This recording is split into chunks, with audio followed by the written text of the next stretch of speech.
So our next speaker is Miss Karishma Mehta. As an economics graduate from the University of Nottingham, she understands the power of people's demands in an economy.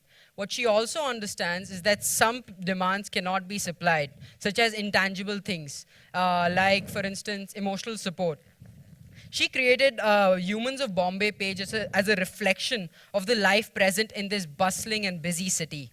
To stop and actually communicate with each other and appreciate the vitality of the city. Everyone, please give a huge round of applause to Mrs. Karishma Mehta.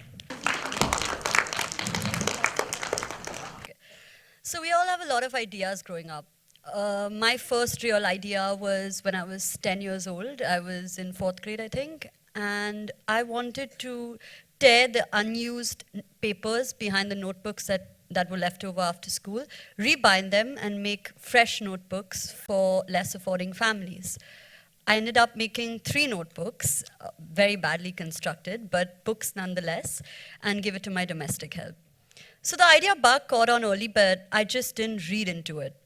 Years went by, ideas went by, and then I came to the point where I had to answer a question that is deemed the most important. What do I want to be in life?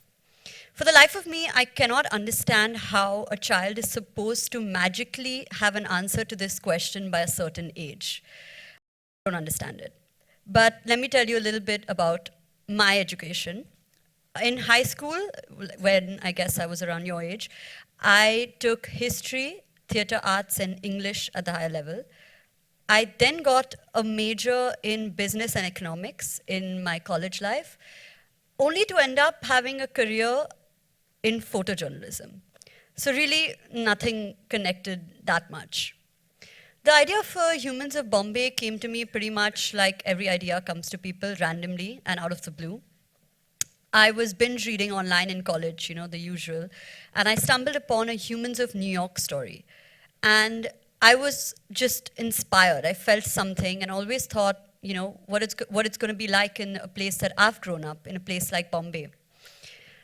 I graduated, I moved back, and I tried to get 1 or 2 things going unsuccessfully. But this idea, the idea of wanting to talk to people, to write their stories, and to make a collection of portraits stayed with me. So one Sunday when I was really bored, really, really bored, I decided, you know what, I have nothing to lose, let me go. I've had a fetish for writing, and I've read pretty much anything that's come my way since years. But I've never used a professional camera. So I call up a photographer friend of mine and tell her, do you want to help me? And she's like, sure, let's go.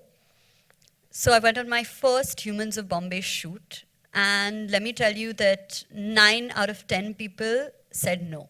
They thought I was crazy. Like, why are you stopping me on the street and asking me about my life? Like, what's going on? Are you stalking me? And I was like, okay, let me push at it. And the 10th person who said yes was this sweet old auntie who decided to talk to me for half an hour. And I was thrilled. I couldn't believe that a stranger wanted to tell me something about their life, that they wanted me to be a part of their life. So I kept that feeling and I pursued it. On the 28th of Jan 2014, I launched a very simple and very unprofessional Facebook page called Humans of Bombay. I had like maybe 10 stories in my bank that I'd interviewed. And I decided to start it in that simple way because I really wanted to capture the unsung heroes that roam the streets. You never know who has a great story or who's inspiring because people only look at the heroes that are up on billboards or on magazines, but I wanted to feature people who are heroes in their own way. And I pushed at it and I kept it going.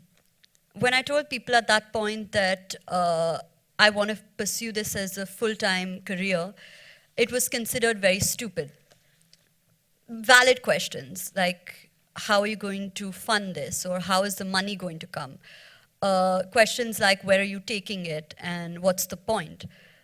To be very honest, I had no answers to any of these questions. I just knew that I felt really passionately about it and that I felt like I was onto something.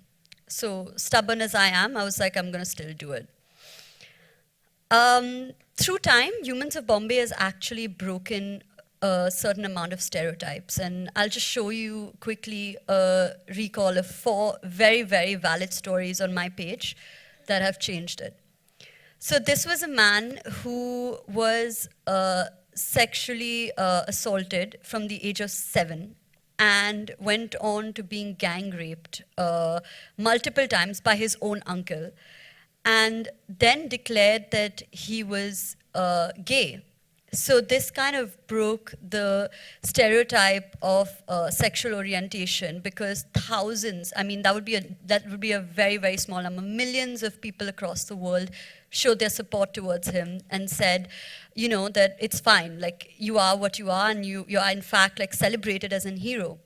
So I think this was one of the most touching stories, because he had courage to come out on a platform where he didn't know how people would react to him. But magically and strangely enough, people were very, very supportive.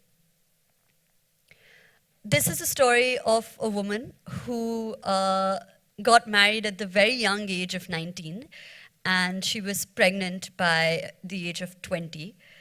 And she had an abusive husband overseas. She was not even in the city, she was in another country. And she walked out of the marriage, but had to undergo 7 years of very, very painful lawsuits to actually keep her son, because her husband was filing for all sorts of cases saying, I want custody and I want to do this and I want to do that. But she fought till the very end, and finally she has her son with her. So it fought the stereotype of a divorced woman not being empowered and not being able to share her story. Because again, this was one of the most celebrated stories on the page, where people across the world were like, you know, you're so inspiring and we really want to meet you and we really want to talk to you. This is a story of a man who was caught in 2611. He was at Nariman House and he lost both his parents. Now his message was that I don't think it has anything to do with religion, because he's a Muslim man. He said, my parents were Muslim, we were very, very religious, but they still shot them. He lost both his parents in 2611. His point was that a terrorist is a terrorist and he will kill to kill, and no religion in the world has anything to do with that. Again, this sparked a huge debate on my page and on this particular photo. But in the end, it actually triumphed, because his message was spread over 10,000 times on the internet with the simple message that religion has nothing to do with it. So that was another stereotype in itself. And this is a photo of a very young, sweet girl who is in fact the daughter of a sex worker. Unconventional as it sounds, we featured her story. And she just said that, you know, I don't think my mother is at fault, because she did what she did for me, for her family, to feed us. So while most people look at us like we're dirty, we're not. And I think that was a very powerful message to send on social media, where she has admitted to coming from a red light district. She has admitted to her mother being a part of such a big racket. But in fact, the support that was on this story was in fact financial, because these girls were removed from their home unrightfully and were not given their deposit back. So the founder of this organization, Kranti, came to me and said, you know, can you do something? Can you help us out? So I posted her story and asked for 5 lakh rupees through crowdfunding. And we raised 6.5 lakhs overnight through people who wanted to help and who wanted to get them out of this situation. So I think that over time, Humans of Bombay has evolved, because in the past 2 years, we have 500,000 organic followers. We've raised over 30 lakh rupees in the past year for different causes. And we've been featured in every major publication. We reach around 5 million people per week. And we even have a book coming out, and all of this because a stupid idea went a long way.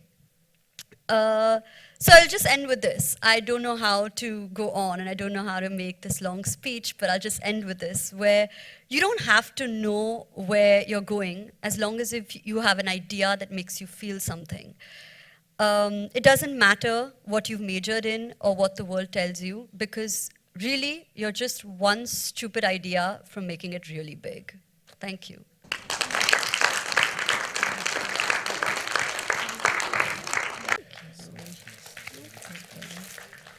Thank you. Thank you.